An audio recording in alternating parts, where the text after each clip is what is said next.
Good morning, ladies and gentlemen. Today is July 21st, 2021, and I'm back with another edition of the Wednesday live show. And I figured today we would take a quick look at the markets, the couple of open trades we have, and then maybe jam through the pending list, which has grown significantly in the past few days. So there's actually some pretty good looking stocks on the pending list right now. I looked through them this morning, and so we jump right into it. It's been kind of a wild week so far because we had that big sell-off on Monday. Actually, Friday the market started selling off, and it sort of bled over into Monday, and then that was the biggest down day that we've had in quite some time. And and then of course, past couple yesterday we had a huge rally back up to where it started, and today we're putting a little bit more on that. So there's the bigger picture right there. There's that trend line, which fits pretty well on the SPY. It fits actually better on the SPY than the S&P 500, but pandemic lows, uptrend, and the first actual foray below that trend line that we've seen since the trend line started. My opinion, there's lots of ways to draw trend lines, and of course, a few pixels below it, whatever, above it, don't really matter that much. But anyway, I just connected the lows, connected the two lowest, most recent kind of lowest lows after the biggest sell-offs that we've had in some time. So anyway, that's a trend line I have. We came close to it a couple of times, but interestingly enough, so look at how the sell-off transpired from Friday to Monday. Interestingly enough, on the SPY, the SPY shows the gaps and the actual like cash session better than the SPX. the the S&P 500 index, it has like sort of weird opens on it. Like the open is not necessarily doesn't necessarily reflect what actually occurred right when they rang the opening bell as much as the SPY does. So SPY is actually a better look at the opens. But look at Friday. So here were the all-time highs. So that was Wednesday, last Wednesday. Market made actually Monday, Tuesday, and Wednesday, 3 days in a row. It made an intraday all-time high. You had a closing all-time high on Monday, but a little something there on Thursday. I'm not sure what that was about, but on Friday, there was a gap up and then a big long range, bearish engulfing candle, and then Monday, huge gap down and a lot of wild price action. But anyway, yesterday basically recouped the whole thing, as far as Monday's sell off, and then today, it's poking back up here into resistance. So the volatility is increasing, which I suppose is a good thing. And also, this sell-off here, we hadn't seen much of a sell-off recently. It was, back in June we got a few days there, but this sell-off actually set some stocks up that we're in the process of setting up that hit our pending list. So that's actually kind of good. And now we're seeing this rebound here. So I mean, Monday was one of those days where CNBC everyone was talking in their quiet voices and they were posting market sell-off things and all that. So it's kind of funny how the psychology changes. Real quick, let's look at the cues here. Yeah, same sort of thing. A little bit of a sell-off, big rebound. Russell 2000. The Russell 2000. Um, this kind of this is kind of interesting because the Russell 2000, broke this trend line. Let's see if I can do this without screwing everything up. This particular trend line, it didn't really break like these lows here, right? It was just another sort of foray into the lower end of the range there. But this particular trend line actually, got violated, and then it's just rebounded from that. So So it kind of makes me wonder. I mean, I look at this and I wonder if it's just going to come all the way back to the highs or if it's going to rally back up and then fail again. But anyway, the one thing that we got going for us is that this past, on any of these indexes, really, any index, Monday's low is like, big line in the sand, right? So anything, if for some reason, the market were to start rolling over, that's the big reference point there. Anything below that, look out. But as long as Monday's low holds, then there's not a whole lot of reason for concern. It's just like over here. Right? You had a kind of a big 3 day sell off, and then you had that low, and then you had a bounce back, and then you could have just basically, draw a big red line under that low and say, hey, if the market violates that low, then the cool thing about technical analysis is, and I'll do just for the fun of it, I'll try draw something on here just to sort of prove my point. And so let's see if I can do this properly. So when we got this sell-off, you say, okay, well, a couple days later you're rebounding. You say, okay, well, if the market's gonna like roll over and tank and this and that, it's gonna have to trade below that low, right, in order to do it. So it's kind of a mathematical certainty, right? Market like sells off a little bit, puts in a low, and then starts rallying, and at that point, you kind of you can establish a line in the sand. And so basically, this past Monday sell-off gives you a decent sort of line in the sand there, right? So the other point is that just because it actually closed, slightly under the trend line, it violated the trend line intraday, and one little foray below, a major trend line doesn't always mean that it's going to follow through. So, and it's kind of weird that there was no follow through to the downside because the news surrounding Monday's sell-off, the big gap down and all that, was that everyone's worried about a resurgence of COVID and a slowing economy because the bond market is telling you that, yeah, I mean, interest rates are at 5,000-year lows. And so, the 10-year yield is telling you that the economy's not going to be doing all that great down the road. So, anyway, that whole narrative of why the market sold off on Monday suddenly vanished, within the past couple days, and here we are trading back in the same range that we were, prior to the sell-off. So anyway, that's the line in the sand. Moving on real quick, I'm just going to jam through the show today. We have two open trades, Kroger's and Pfizer. And so one of the things about, sell-offs like we saw last Friday and Monday, pretty significant. I mean, a lot of stocks got hammered significantly, and if you had a bunch of open trades, you would have been probably stopped out of a bunch of them because of the idea that market sold off pretty significantly, and I'm sure that a lot of participants were expecting follow through to the downside. So anyway, so this gets really interesting here. Kroger, right? Kroger was one of the stocks that completely bucked the trend on Monday, put on that long range bar there that just ripped right through the target. And of course, the reason being that if everybody's worried about a resurgence of COVID, more lockdowns and all this and that, well, Kroger's, being a grocery store, is one of the beneficiaries of something like that. So here's a longer term chart here. I don't really remember well, I do remember what this was all about. I'm pretty sure that this was Warren Buffett, right? Didn't Warren Buffett like get into Kroger or something? I mean, or maybe that was earnings. I don't know.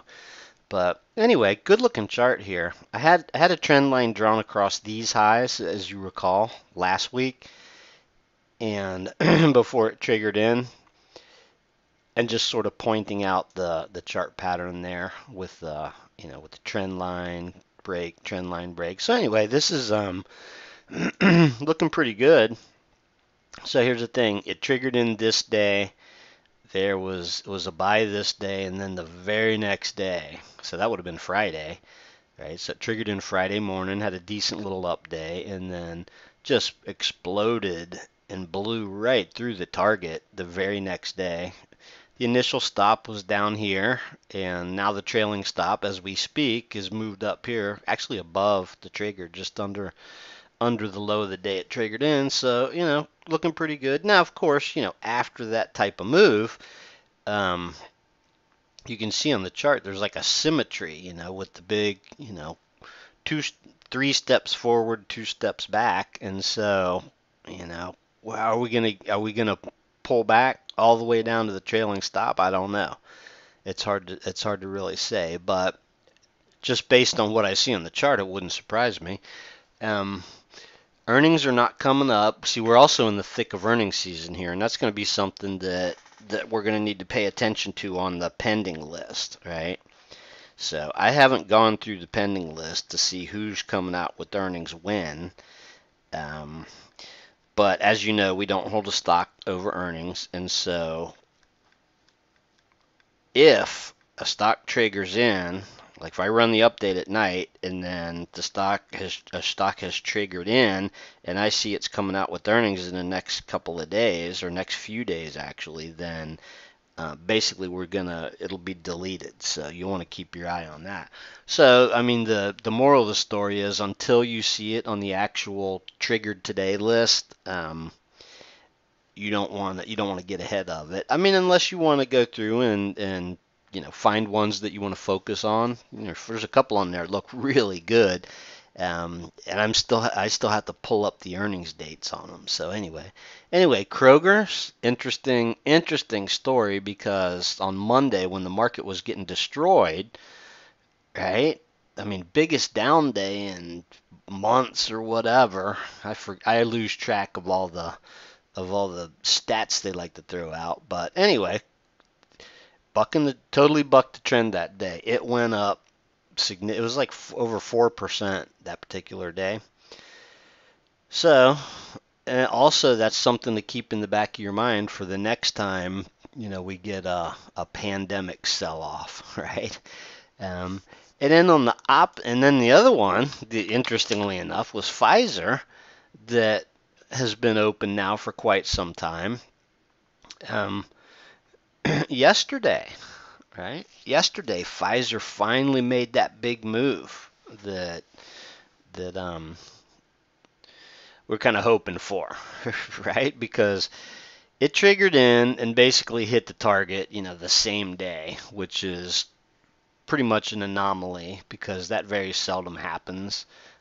But it can happen. But the market is a strange thing, and the behavior of individual stocks on any given day is, anything can happen, put it that way. So it's kind of rare that it would trigger in, and then the very day that it was a buy to hit the target. And then of course, it reversed, and so that was sort of the other odd thing about this particular swing trade is that, it happened so fast and then it reversed and spent all this time, kind of going back to where it started and then trading sideways. And then finally, you can see the trailing stop ratcheted up a couple times. And so, it finally managed to sort of rally back up, and then trailing stop, basically moved up to where the same as the trigger price. It looks on my chart, it's a little bit different because it's hard to know exactly where these levels are, so I try and make them close. This is either too high or this is too low as far as the lines go, but you get the idea. Actually, I can put the crosshairs on, and 39.60. That's close. That's like 39.59. So this one's a little bit high. Right, it triggered this trigger line here should be a little bit lower, but I'm not going to worry about that. Anyway, long story short, looking pretty good here, right? I mean, it's hit the target, and if one were not paying attention the first day and missed taking some profits at the target, well then yesterday was your day, right? And so everything's looking pretty good here, other than the fact that it had this it's got like this big cup, which is beautiful, and so now it's very likely that it's going to come in a little bit and consolidate the move, and so far so good. So anyway, as of yesterday, you know, Kroger's was up 5% and Pfizer was up 5%. They were both up 5% roughly. Today we're getting a little bit of a pullback in each one, as you can see, and of course, the overall market's up pretty decent. So, but anyway, so far so good. We weren't holding a whole bunch of we weren't holding a bunch of swing trade positions through the market sell-off. We had two, right? And both of them did pretty well considering, the carnage in individual stocks, and so everything looking pretty good about that. And so now, basically, what's happening in the system here is it has been identifying. Of course, there's no triggered stocks. The system has been identifying a whole bunch of pending trades here that are setting up, and some of these are going to trigger in. Some of them are going to drop off the list. And quite frankly, they're all looking, well, I won't say all of them, but let me pull it up on my other screen here. I'm going to jam through these real quick and just show you what they look like. And these are the ones that are on deck waiting to trigger in. This one's got a pretty good look to it, right? It's got I mean, there's several things going on. If I could draw if I could draw a big curved cup pattern on here, I know you can visualize it, but basically you've got one of these sort of cupping patterns, right? And so, we got the big move up, and then you've got the pullback, and then sort of a higher low. There's a big area of resistance up here. Looks about like 95 or so, about halfway. But, at the same time, patterns like this tend to want to resolve up like this and form a big giant cup to come back towards these highs. So we'll have to see. Trigger price, let's see. I've got so much stuff on my screens right now. Yeah, I mean, trigger price, it's got to close, up here.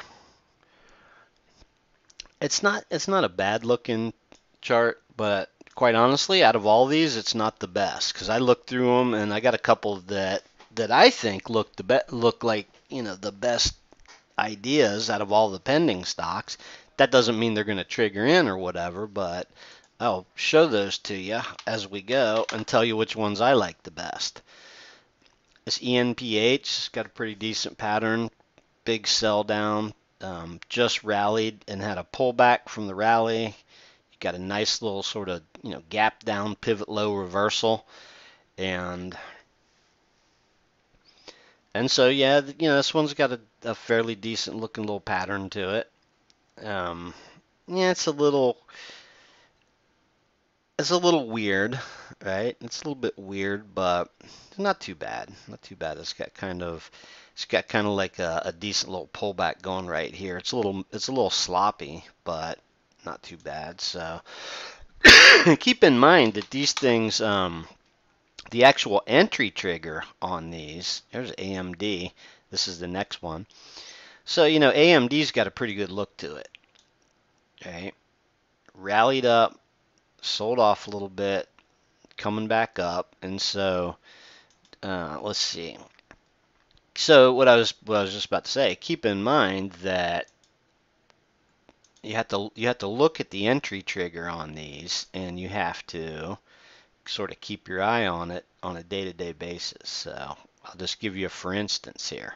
For instance, on AMD, the entry trigger as we speak right now is a close over 90.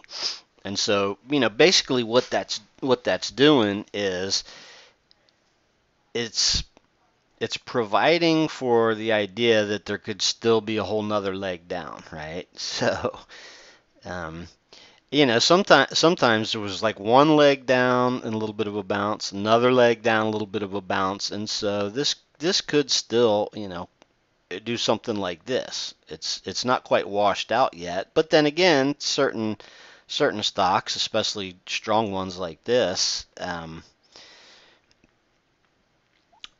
can pull back a little bit and then just turn right back around and form sort of like a V or a cup or whatever. So this pivot low here on Monday is going to be key to this.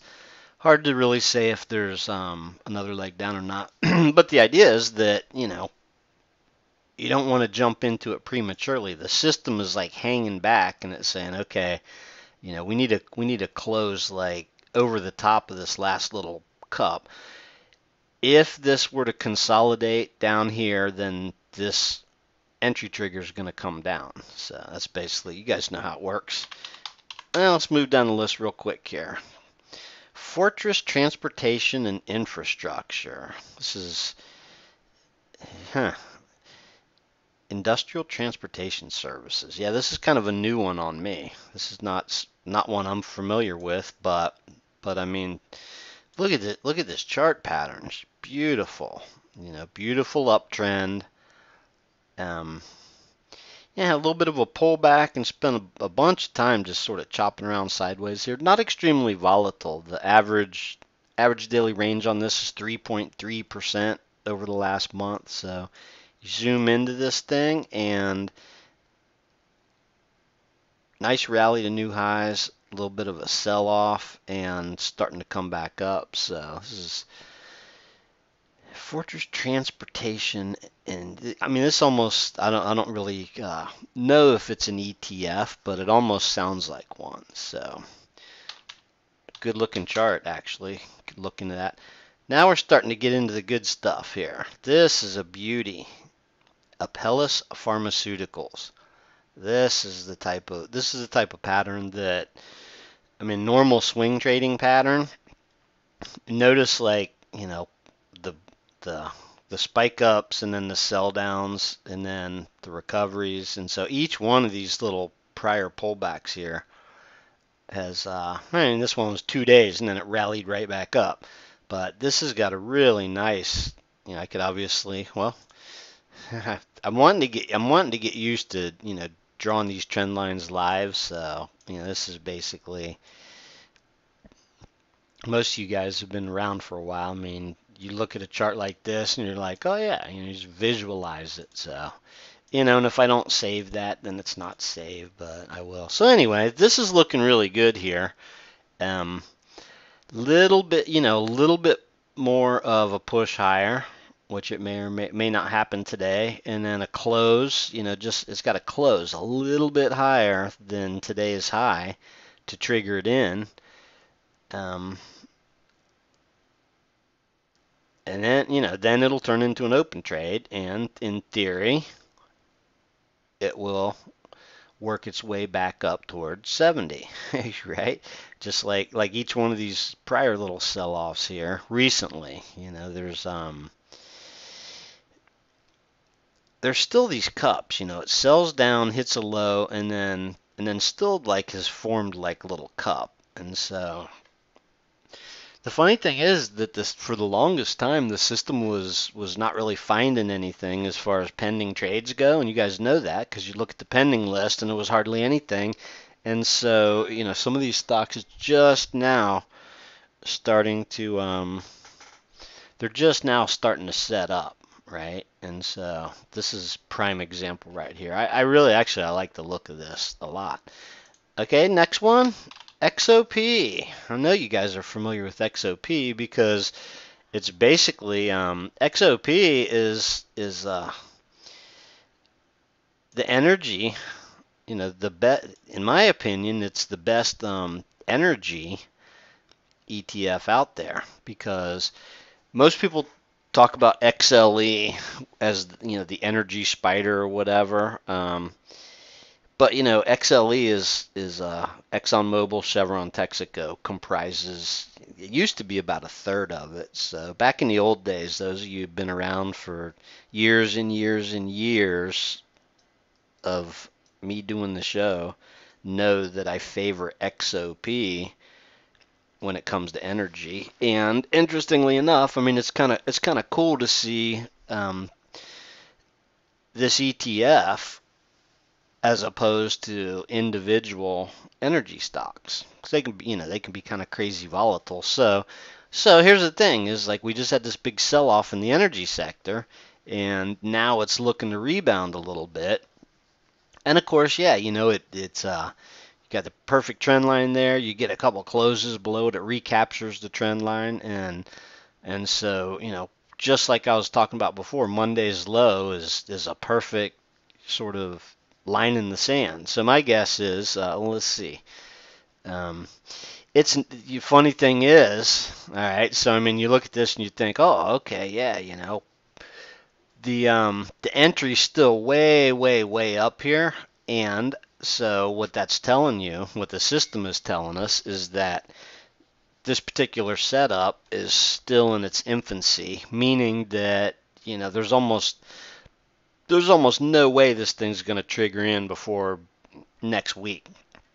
The other cool thing about having an ETF in here is there's no earnings, right? Like we don't have to worry about earnings like we would an individual energy stock. And so anyway, this has got some work to do. I mean, the average range on XOP is 3.2% daily range, and with the entry like up here at 90 right now, what that's telling you is that time is going to have to go by. This is going to have to consolidate. I mean, unless for some strange reason it just turns around and just rips higher. But my guess is that we're going to be looking at this. We're going to be talking about this next week at this time, and it may be, it may still be on the pending list waiting to trigger in. So, and of course, the trigger price is going to be different depending on what it does. Ideally, it would come down a little bit and consolidate. I'm going to take that off of there because that's sort of throwing everything off. Ideally, this would consolidate,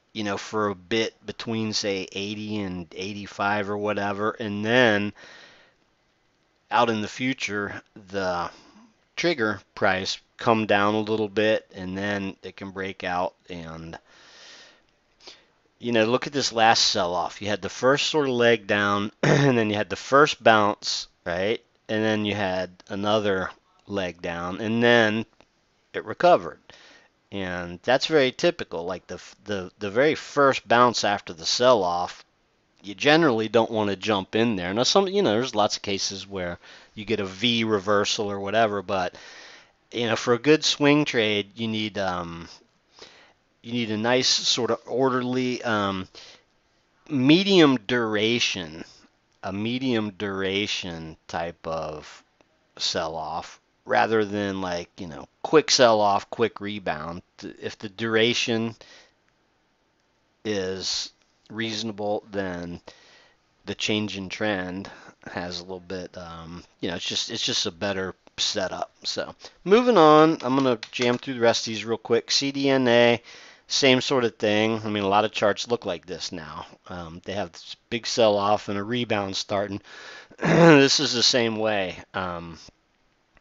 This one's got a ways to go before it can trigger in, right? And so ideally, we get some sideways consolidation, a little bit of backing and filling against the lows, and it's a pretty decent little pattern right here.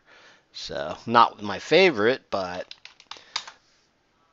this one's kind of exciting, just because of the ranges here, right?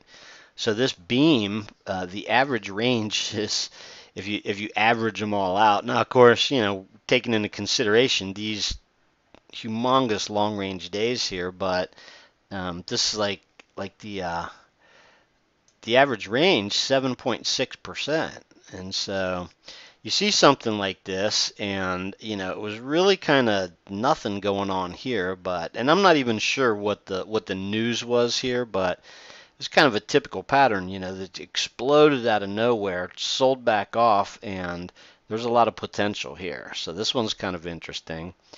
Um, just interesting because, sometimes you get a catalyst for a big move like that, and then obviously, for whatever reason, it's sold back down. But there's a lot of potential for another type of move or even a retrace, halfway back up here. So keep your eye on that one. It's kind of interesting, and the fact that it can make huge moves. So there's some news going on here. Probably it might be interesting to look into it if this pattern interests you. So I mean, look at this craziness over here, right? Back late last year and at the beginning of the year. I mean, you had some tremendous moves up and big sell-offs and rebounds and all that. And so that's what I mean by lots. There's lots of potential for action in this particular stock. So, and moving on, there's only a couple more. NIO, electric car maker, right? Um, this got a pretty nice pattern here. Actually, this morning I went ahead and just put or no, I'm sorry, this morning. I was looking at this morning. I had put this on there last week, right? Um, so check it out. We were talking about this last week because now we're getting towards the bottom of the list here, and so some of these, like this particular one, has been on the pending list since last week. So check it out. As we speak, um,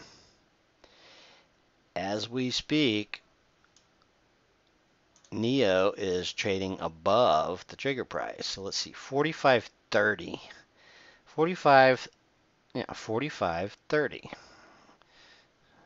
That's close enough. Let me save this. Save chart. Whoops. If I had the time, I would write a big long email to these stock charts guys and explain all the things that they could fix on these charts. Trigger 45.30. Save. Now I got to save that again. Okay. If I don't save that, then it's going to be gone. So there you go. We're trading above the trigger right here. And so, I mean, here's the thing is you never know. By the end of the day, this thing could fade right back down, close below the trigger price, and, and then resume its downtrend. So you just never know. However, right now it's trading above, the trigger price. I'm going to add this real quick. Let me put this over my Thinkorswim here because I want to see something. NIO, it says earnings on 8/3, August 3rd. So basically, I mean, that's like a week and a half away. And so if this thing triggers in, there will be a week and a half, before we have to close it ahead of earnings, right?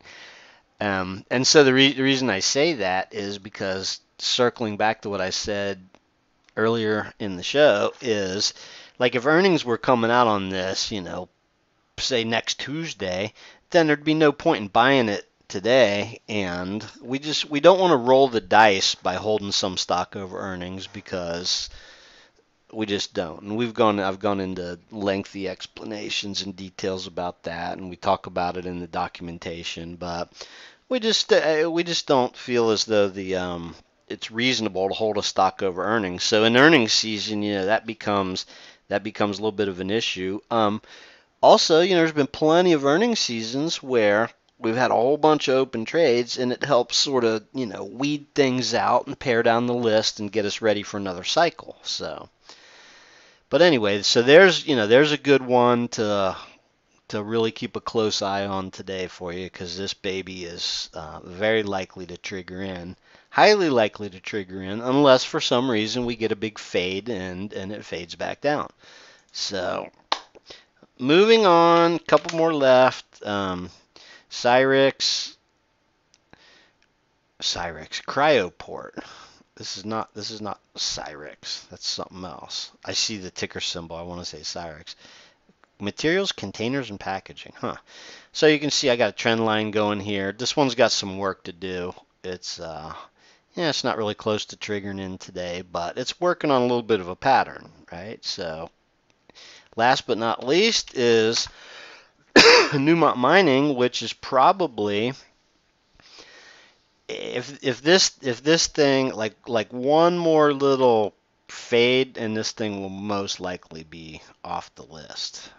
Like the system will just drop it because you had the big sell-off. It was consolidating. It was trying to, it was trying to rally a little bit, and then just took another leg down. Yes, there's some support right around this area, but so, hypothetically, I don't remember the exact details, but hypothetically, you had, and this is why we do this. So there would have been that would have been like the trigger price, for all this time. Whoops. See, that would have been the trigger price, or it could have even been lower, right? Sometimes it's like the trigger price is like like that, right? And so we never got all this, and we never got a close over the trigger price, so it never triggered in. And this is a great example of why we do it that way, especially with the close. It could even been lower than that. Whoops. Boy, these charts can really frustrate me sometimes. Say that was the trigger price. Look, there was all these days of poking at it and trading above it, and that never one close above that, and then takes the leg down. So I used to joke about, watching TV, and they always use those like mountain charts or whatever, like, and so every data point is the close for that day. And I would think to myself, why do they use those silly charts? Because, you they just look crazy, right? And so here's what I'm talking about is, where is it? I guess they call them area charts. Yeah, so they use a chart like that. But interestingly enough, what you're getting is each data point, right, is the close. And so our system is essentially using that too. It's saying, hey, you can poke above this line a whole bunch of times. You go to a candlestick, and there's all these pokes above this line, but there was no closes above it. Right? No closes above it. Here's something else that annoys, just really quick, that annoys me about these charts. Look at this day right here. Look at this day on 7/6. You had a big gap up over the line, and then it sold down and closed down here below the line. If I put this on a candlestick chart, right? I mean a candlestick chart is supposed to be, if it's green like that, if it's green like that, then it's supposed to be telling me that the close was up here, right? Like that you know what I'm talking about. Anyways, this is very misleading. So I need to email John Murphy and tell him. And there's no settings in here to compensate for that. Because this was a green day, this day right here, because this day closed higher than the previous day, that candle's green. But if I was looking at candlestick charts, I would be led to believe that that there was the close. I mean, wouldn't you? If you were looking through these candlestick charts, and here's the other thing: some of these things are filled, and some of them, maybe that's supposedly what it is. Like these ones that are not filled. But I don't know. But as long as I've been looking at candlestick charts, I would have thought that the close would have been where that line is. But and that's one of the reasons I prefer these open, high, low, close charts. I can see the open and see the close there, whereas, but I can't see the candlestick pattern, right? Anyway, enough complaining about that. Newmont Mining does not look that good, and so my guess is, and it's been on the list for a while, and I think that the idea was that it was going to that was going to break out to the upside from this consolidation. When they fail like this, sometimes they just drop off the list. So um, my guess is one more close below like $60 or a couple more close. I mean, I don't know. The system's got its own formulas, but it looks like it's getting ready to drop, and it looks like a big giant head and shoulders here too. So um, this is probably going to drop off the list. So going back, quick review, APLS. This is probably one of the ones I think that looks best here. Let's see, what was the other one? This beam's kind of interesting, and Neo looks like it's got a good chance of triggering in today. So there you go. We will see what happens, and I will see you back here same time next week.